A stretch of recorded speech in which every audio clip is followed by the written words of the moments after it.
ಇದೊಂದು ವ್ಯವಸ್ಥಿತವಾದ ಸಂಚು. ಭದ್ರತಾ ವೈಫಲ್ಯ ಆಗಿದ್ರೆ ಯಾರು ಒಂದು ಲಕ್ಷಾಂತರ ಜನ ಹೋಗಿದ್ದಾರೆ. ಉದಾಹರಣೆಗೆ ನನ್ನ ಕುಟುಂಬನೇ 2ನೇ ತಾರೀಕಿಂದ 7ನೇ ತಾರೀಕುವರೆಗೂ ಕೂಡ ಆ ಏನಿವತ್ತು ಪಹಲ್ಗಾಮ್ ಇದೆ, ಗುಲ್ಮಾರ್ಗ್ ಇದೆ, ಎಲ್ಲ ಕಡೆಯಲ್ಲೂ ಕೂಡ ಹೋಗಿ ಬಂದಿದ್ದಾರೆ. ನನ್ನ ಮಗಳು, ನನ್ನ ಮಕ್ಕಳು, ನನ್ನ ಅಳಿಯಾಟ ಹೋಗಿ ಬಂದಿದ್ದಾರೆ. ನನಗೆ ಇರಲಿಲ್ಲ.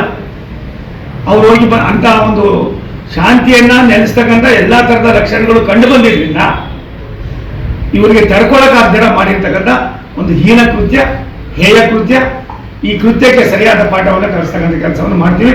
ಇದರಲ್ಲಿ ಭದ್ರತಾ ವೈಫಲ್ಯ ಅಂತ ಹೇಳ್ಕೊಂಡು ಎಲ್ಲೋ ಒಂದು ಕಡೆ ಕಾಂಗ್ರೆಸ್ನವರು ಇಂಥ ವಿಚಾರಗಳನ್ನು ಕೂಡ ಹಗುರವಾಗಿ ಮಾತನಾಡೋದನ್ನು ನಿಲ್ಲಿಸಿ, ಇದರಿಂದ ಏನಿದೆ ಅನ್ನೋದು ನಿಮ್ಗೆ ಗೊತ್ತಿದೆ. ಈ ದೇಶದಲ್ಲಿ ನೀವು ಇದ್ದಾಗ ಏನೇನು ಅನ್ಯಾಯ ಮಾಡಿದ್ರಿ ಅನ್ನೋದು ಕೂಡ ಗೊತ್ತಿದೆ. 370 ವಿಧಿಯನ್ನು ಆದಮೇಲೆ ಎಷ್ಟು ಚೆನ್ನಾಗಿ ದೇಶಕ್ಕೆ ಅಭಿವೃದ್ಧಿ ಆಗ್ತಾ ಇತ್ತು ಅನ್ನೋದು ಕೂಡ ನಿಮ್ಗೆ ಮನವರಿಕೆ ಆಗಿದೆ.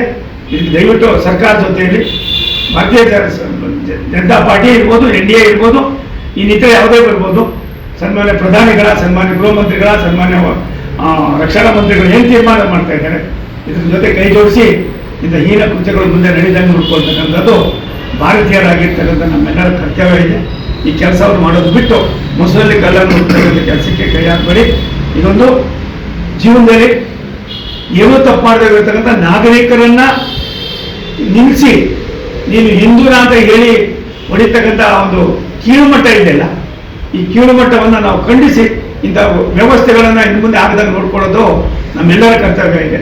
ಇದಕ್ಕೆ ನೀವು ಸಣ್ಣ ಪುಟ್ಟತನ ಮತ್ತು ದೇಶಕ್ಕೋಸ್ಕರ, ದೇಶದ ಒಂದು ಶಾಂತಿ ನೆಮ್ಮದಿಗೋಸ್ಕರ ನೀವು ದಯವಿಟ್ಟು ಇಂಥ ಸಂದರ್ಭದಲ್ಲಿ ಕೈ ಜೋಡಿಸ್ಬೇಕು ಅಂತ ನಾನು ವಿರೋಧ ಪಕ್ಷದವರಿಗೆ ವಿನಮ್ರವಾಗಿ ವಿನಂತಿ ಮಾಡ್ತೀನಿ.